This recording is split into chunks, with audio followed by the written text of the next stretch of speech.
This channel does not promote any violent, harmful, or illegal activities. All content provided by this channel is meant for an educational purpose only. Uttarbanga medical কলেজের দিকে নজর রাখি, কারণ সেখানেও তো অচলাবস্থা জারি হতে পারে। কেন সেই প্রশ্ন তুলছি, কারণ উত্তরবঙ্গ মেডিকেল কলেজের অধ্যক্ষের বিরুদ্ধে এবার অনাস্থা প্রস্তাব, বিভাগীয় প্রধানদের থ্রেট কালচারের বিরুদ্ধে সার্বিক পদক্ষেপের অঙ্গ হিসেবে অধ্যক্ষ ইন্দ্রজিৎ সাহার অপসারণের দাবিতে চিঠি।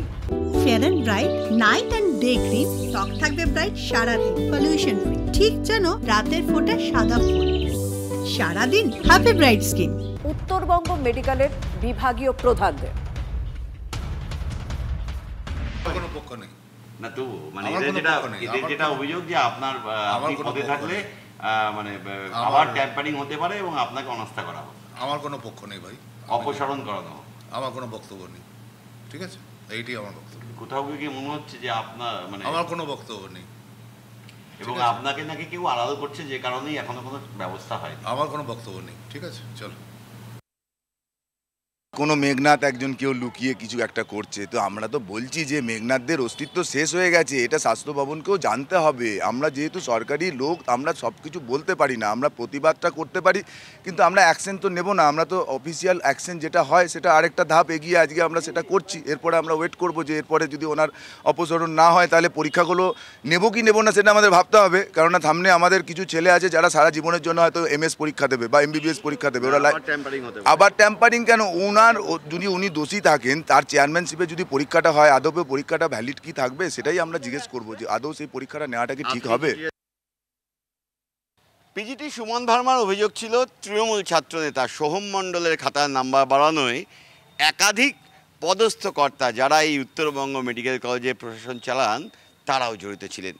সেই অভিযোগের জেরেই ডিন, সহকারী ডিন এবং RMO পদ থেকে পদত্যাগ করেন। তাদের বিরুদ্ধে তদন্ত কমিটি তৈরি করে স্বাস্থ্য ভবন। সেই তদন্ত কমিটি অভিযুক্তদের জিজ্ঞাসাবাদও করছে। কিন্তু সুমন ভার্মা তার লিখিত অভিযোগে জানিয়েছিলেন অধ্যক্ষ ইন্দ্রজিৎ সাহার উপস্থিতিতেই পুরো ঘটনাটা ঘটেছিল। ফলে অধ্যক্ষের বিরুদ্ধে তদন্তের দাবি তুলেছিল উত্তরবঙ্গ মেডিকেল কলেজের কাউন্সিল। কিন্তু অজানা কারণে সেই তদন্ত শুরুর কোনো নির্দেশিকা স্বাস্থ্য ভবন থেকে আসেনি। চিকিৎসকদের একটা বড় অংশের দাবি, পেছন থেকে কোনো মেঘনাথ আড়ালে থেকে কলকাঠি নেড়ে আবারও অধ্যক্ষকে আড়াল করার চেষ্টা করছেন।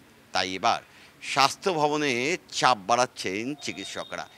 একযোগে অন্তত 17 জন বিভাগীয় প্রধান স্বাস্থ্য ভবনে চিঠি দিয়ে জানাচ্ছেন এই অভিযুক্ত অধ্যক্ষকে অপসারণ করতে হবে।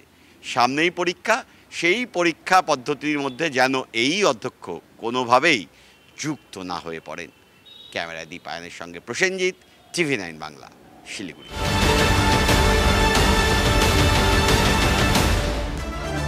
আরজিকর ইস্যুতে দুর্নীতিকাণ্ডে CBI এর জালে ইতিমধ্যে সন্দীপ ঘনিষ্ঠ আশিস পাণ্ডে, কিন্তু প্রশ্ন হচ্ছে কে এই আশিস পাণ্ডে।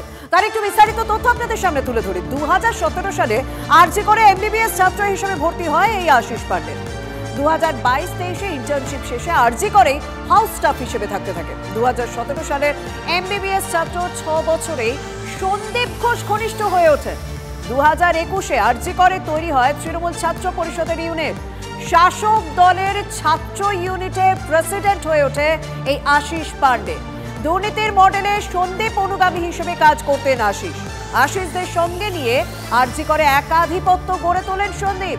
2023-এ সন্দীপের একাধিপত্যের বিরোধিতায় আরজিকরে আন্দোলন চিকিৎসক পড়ুয়াদের, আর সন্দীপের সমর্থনে পাল্টা আসরে নামে এই আশিস পাণ্ডেরা। ছাত্র আন্দোলনের জেরে বদলি হন সন্দীপ ঘোষ।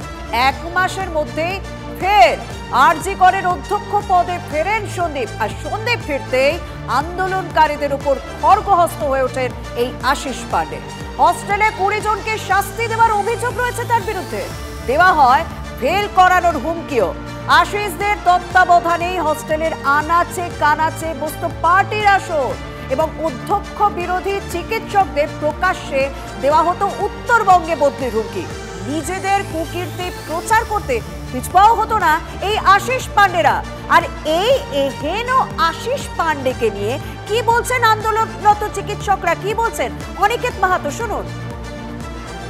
ক্যাম্পাসের বুকে যে ক্রিমিনালাইজেশনের মতন পরিবেশ তারা তৈরি করত, এই তৈরি করার পিছনে এক্স প্রিন্সিপালের যেমন মদত ছিল, তারা তাদের মানে যদি বলেন যে একটা বাস্তবে রূপ দিত এই ক্রিমিনালাইজেশনটাকে, তাহলে তারা এরা।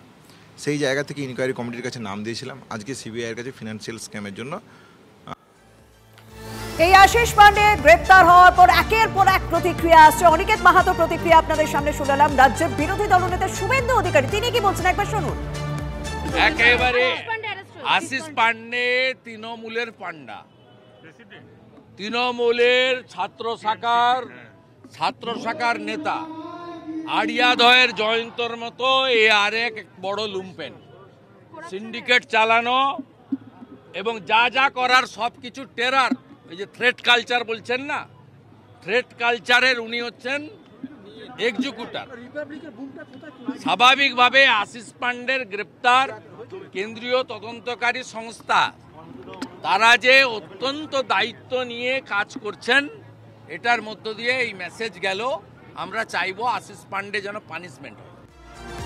আর এই আশিস পান্ডে গ্রেপ্তার, আশিস পান্ডে দুর্নীতিতে যুক্ত আশিস পান্ডে, তাকে নিয়ে তার এক সময় শিক্ষক কি বলছেন। হেড অফ দ্য ডিপার্টমেন্ট কিন্তু আগের প্রিন্সিপালের অফিসে ঢুকতে পারতেন না, তাদের ঘন্টার পর ঘন্টা তাদের বসে থাকতে হতো। কিন্তু আশিস পান্ডে এবং কয়েকজন নির্দিষ্ট ছেলে কিন্তু সারাক্ষণ প্রিন্সিপালের ঘরে বসে থাকতেন এবং সেখানে আলোচনা করতেন। কি আলোচনা হতো না, একদম যে তাদের যারা বিরোধী, যে ছাত্ররা আন্দোলন করেছিল তাদের কিভাবে ফেল করানো হবে, তাদের ওপর কীভাবে অত্যাচার করা হবে, কাকে হোস্টেলে ঢোকানো হবে, এই সব করে তারা বেসিক্যালি তাদের এই সবাই কি করে এই দিকে চলে এলে এগুলোই থ্রেট সিন্ডিকেট। এখান থেকেই যাবতীয় মাস্টার প্ল্যানগুলো করা হতো এবং তারপরে সেগুলো প্রয়োগ করে সবাইকে নিজেদের দিকে এনে একটা ভীষণ ভয়াবহ একটা ভীতির পরিবেশ এখানে তৈরি করা হয়েছিল।